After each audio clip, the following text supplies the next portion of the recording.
Welcome back and thank you for staying with Kivumbi 2022. We continue with our wall-to-wall coverage, getting a feel of the situation on the ground across the 47 counties. This time round, we want to focus on Mombasa County, County 001, which interestingly is at a transitional phase. And as we mentioned a little bit earlier on, Purity, this is a region that has predominantly been voting towards the support of Raila Odinga. In 2017, as you can see, he got 69.86% of the votes, translating to that 238,000. In 2013, this is 69.08%. So what will it be this time round, you know? The voters will decide. Definitely. And what we are seeing is that 69% in both 2013 and 2017, maintaining that particular lead. The voters will decide, and Sada Hassan will be putting much into perspective on what is going on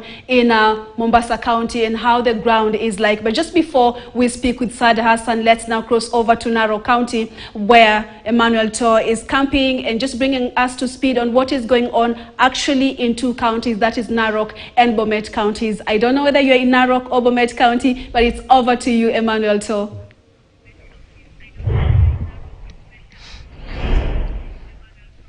Well, thank you very much. We are at Bomet County, and this is the main area where the deployment of election material is being done.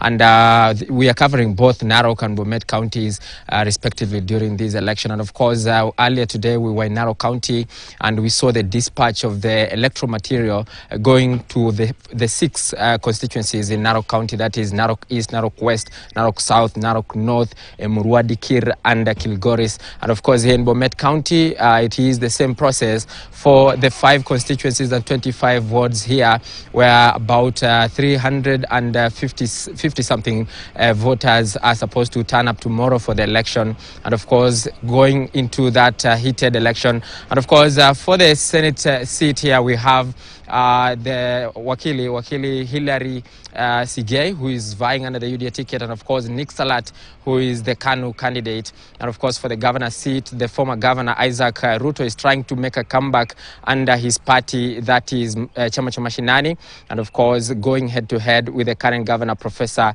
Hilary Barchok. And of course we are here with the county returning officer, Mr. Daniel, to give us some more details as to the level of preparedness. Karibu tu hapa ndani. How far are you ready in terms of tomorrow's deployment? Well, as a county, I think we are on a top gear. We have already dispatched all the materials to the tallying centers, where the returning officers are distributing the materials to the presiding officers. Okay. So before the end of the day, we expect the presiding officers to take the materials to the polling stations in readiness for the opening of polling stations across the county at 6 a.m. tomorrow. Okay. And how many polling stations are we talking about? We have a total of 853 polling stations, which includes 2 prison polling stations.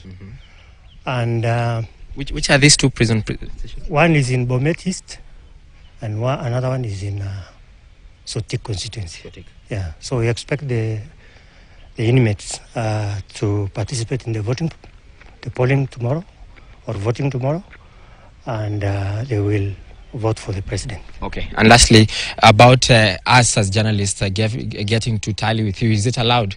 Now, we have said that, as the chairman clarified, that the media, of course accredited media, can tally the results, but we want to reiterate that it's only the returning officers who will declare the results for the various elective positions. All right. Thank you. And in the tallying centers, we expect accredited media, accredited observers, agents and their candidates, and of course the security and the IBC officials. All right. Yeah. Thank you so much. Okay. Thank you. That is Daniel, who is also the returning officer, the county returning officer, Bomet County 036. And of course, it is a hot race going about 17 hours to that time. And I will also be monitoring Narok County, where the current Senator Ledamo Lekina is trying to defend his seat against an onslaught by the current governor, Samuel Ole Tunai, who is also trying to get into Senate. And of course, we'll also be checking on the governor race, where Joseph, or rather the current member of parliament for Narok North, Moitalel Ole Kenta, is also trying to get that seat alongside Josephat Ole Ntutu of the UDA party. And of course, it is going to be a hot race because it is a traditional or a traditionally a swing vote, and of course a very key region in determining who becomes the next president of the country. And it is also a race between UDA and ODM parties in that region. And of course, we'll be here crisscrossing between the two counties to give you blow-by-blow cover of what will be transpiring over there. Over to you, studio. Thank you so much. Emmanuel Tor, who is coming to us live from Bomet County. Emmanuel Tor was in Narok County in the morning, and he's trying to put into perspective for us what is going on the ground in those particular two counties. Bomet County is one of the unique counties because the second governor of that county was a female, the late Joyce Laboso. She died, but at least we saw the entry of female candidates into the governor's seat in 2013. 3 governors at least were women.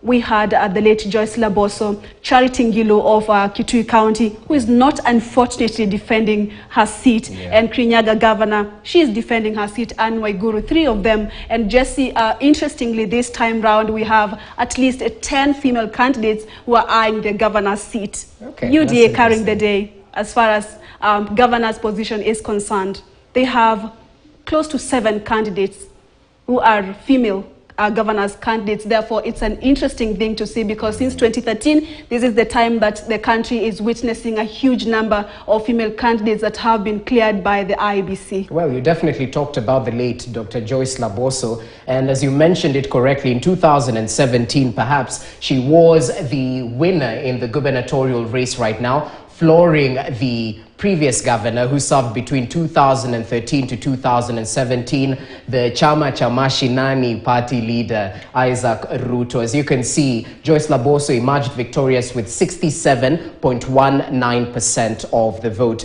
But due to the unfortunate death of Joyce Laboso in 2022, the person who actually inherited the governor, who was the deputy governor then, Hillary is the name, Barchok as well. He's a teacher professionally, but right now he's serving as a governor and he's still angling for the same position through the UDA party. And many say UDA is predominantly the popular party in this particular region. Because in 2013 and 2017, that region was supporting the Uhuru Ruto duo. But now we saw Hillary Barchok ditching the Jubilee party. The party, he became governor courtesy after the governor died. Dr. Joyce Laboso died, and he was on the UDA, not UDA, but the Jubilee party. But during the nominations, he ditched Jubilee party and won the UDA primaries. Now he is the one flagging the UDA party ticket on the gubernatorial race. Therefore, yes, we can comfortably say that this is one of the regions in the former Rift Valley region, and DP Ruto is it's a tough for the DP William Ruto in that particular region, Bomet and other counties, including Uasin Gishu County, and we'll also be putting that county into perspective. And remember, the message has been predominantly vote 6-piece, you know, push me and get my foot soldiers in parliament as well, in the county governments, so I can be able to conduct business as well. So we'll see if that message is definitely echoed by the voters who will be heading to the ballot tomorrow. But just to mention the other names, Bernard Mutai is equally in the ballot of ANC party, and a familiar face, the initial governor of Bomet County, Isaac Ruto, is still in the ballot. Chama cha Mashinani is what he's going with. We'll get to see if his stab at the gubernatorial seat is successful. But enough about Bomet, right? Enough about Bomet. Let's now cross over to Mombasa County. We had earlier talked about Mombasa County, the outgoing governor. We have